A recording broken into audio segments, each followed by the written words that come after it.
Got this Lexus IS250, and for an oil change and also a headlight bulb replacement. These are HIDs, so we're putting in the lumens on it. And we've got the D4 lumens, 6000K bulbs. D4 is kind of an oddball bulb. A lot of Toyota and Lexus use it. And there you can see the 6000K new headlight and then the factory one. This one looks like it's seen better days. It looks a little bit more purpley and yellow than the factory. And we ended up changing both sides. Nothing wrong with the passenger side, but customer can keep that as a spare. But we showed him a picture and he's like, yeah, it's too ugly. So he wanted to change both to match. And definitely looks a lot better with 6000K on both bulbs. This brand new F-150 Lariat with the Q800 Pro. Back camera is just right there. And then the front camera right there. Hardwired to the passenger side fuse box. And this is a Honda Fit. We're doing the Garmin wireless backup camera. Garmin makes one of the better wireless backup cameras.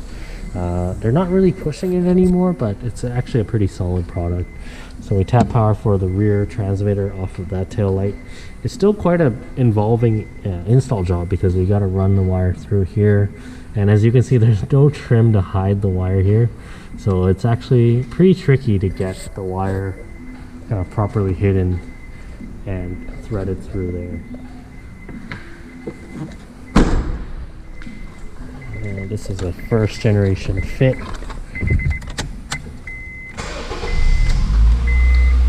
So we hardwired this GPS. So when you shift into reverse, there's a little bit of a delay, as with any wireless system. But once it's connected, actually is pretty fast. There's pretty much no delay in the actual video transmission, but the idea is that when you shift in reverse, that powers on the transmitter, so there's always going to be a bit of lag between when that boots up, when it connects to this, and when this shows. So don't expect it to be kind of you know, a flawless system. That's why we always recommend a wired backup camera. But for this customer, because he uses that Garmin GPS quite regularly, that's what we have to use. Now with the wire here, we can't really hide it. We can't modify this. This power cable is specifically for that backup camera. So we're just gonna mount it somewhere here, and this transmitter piece right there, and just kind of hide the wire. But it's very short, the cable, so it's kind of a tricky thing to do. Here we have a 2020 FK8 Civic Type R. We're doing a full Alpine R system in this car, so we have the Alpine R 8-inch. I can't really see it. Type R 8-inch sub. I have to modify the sub box a little bit to clear this bigger woofer.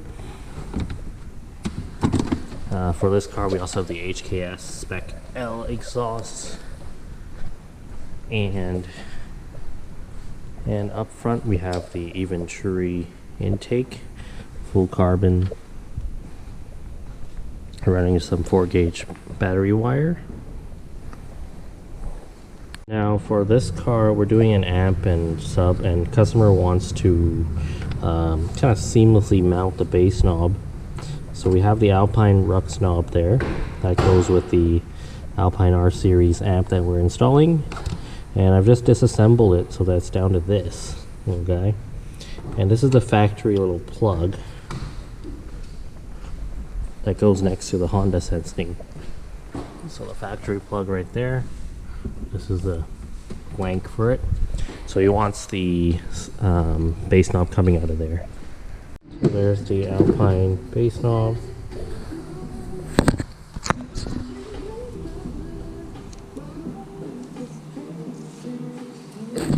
There's just a 10mm nut, really thin one, just securing it so it doesn't shake when you use it. With a hollow out the back of the plug a little bit to clear the bass knob. Normally the Alpine knobs look like that. So looks like installed in the car. This FX35, we just did the fog lights on. Switch it to LED. I'm not sure if you can see it through the GoPro, but the old halogen setup from factory actually melted a bit. So there's a burn mark on the lens here. I'll turn off the lights to show you. So there's the old housing with our new Lumen Sportline bulb in it. You can see the reflector itself is a little bit damaged as well. But we checked the wiring, it's actually all okay. Didn't blow a fuse either. So good thing with LEDs is they run a lot cooler than halogens, so much less likely to cause that kind of burning. What happened, I think, is the customer had it parked. He was just checking out the lights and he, I guess, had it sitting for too long. I guess there's no airflow in it. It started melting that side. Quite finished yet on the wiring, but basically got it all loomed up, and getting power from there. 4 gauge with the AGU fuse. As far as the speakers we've got the Kicker KS Series 3.5 inch in the middle of the dash there. And then on the door we've got the Alpine R Series S65C.2, and this one's got the component. It looks very much like the factory one. It fits in quite nicely. To the keen observer, you'll see the dome. The factory one is like a silver plastic dome, if I remember correctly. This one's a black silk dome. There's a crossover inside. Same thing on the back. We've got the component R series speakers and sound deadening all throughout. And then we have the audio control LC7i here. That's got all our retain our amp and stuff. And then we got 4 gauge going to this amp here. Just bolted it down there. So we have this new CRV in for the Thinkware Q800 Pro. Right there. Just gonna try to show you guys where the battery is located. It's just right there. I'm sure we can see it. Right there. Now once the carpet is in place, you won't really notice it's there. And there's carpet and a rubber floor mat. And then the rear camera is just where it always is on these SUVs. Big sub in this car. This here is a brand new Kona EV. We have the Thinkware U1000 running right now. The car is on right now, so it's charging up that battery. And the rear camera is mounted there. And then we have the battery pack just under the seat. Let's try to show you from behind. So we got the battery pack just under there. Now, why might you want a battery pack on a car like this? Of course, you're not going to have issues starting the car since it's fully electric. But where the issue lies is more so that the battery is quite small. So if you want to use parking mode, the 12-volt battery is quite small. Having the standalone battery is going to be good for not putting any stress on the factory 12-volt battery. Now, supposedly some of these EVs top up the battery automatically as you drive or as you park, but I don't know if we always want to take that risk.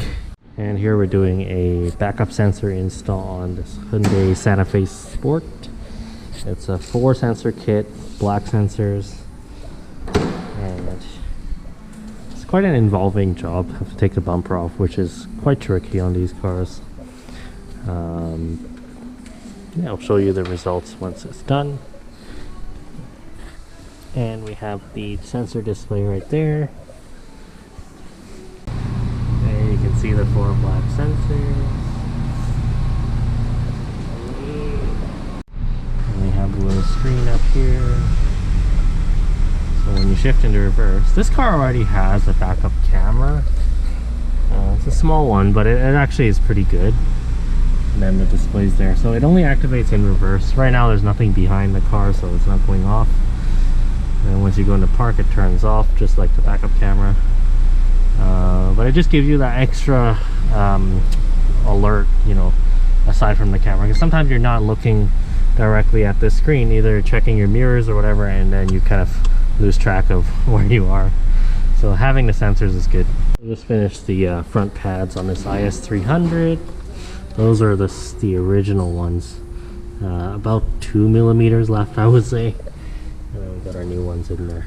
So, very affordable. I think just front pads, parts, and labor, well under $200. So pretty cheap. Customer got ripped off by a dealership. Previously on his oil change, they charged him over $1,000 just to do a service.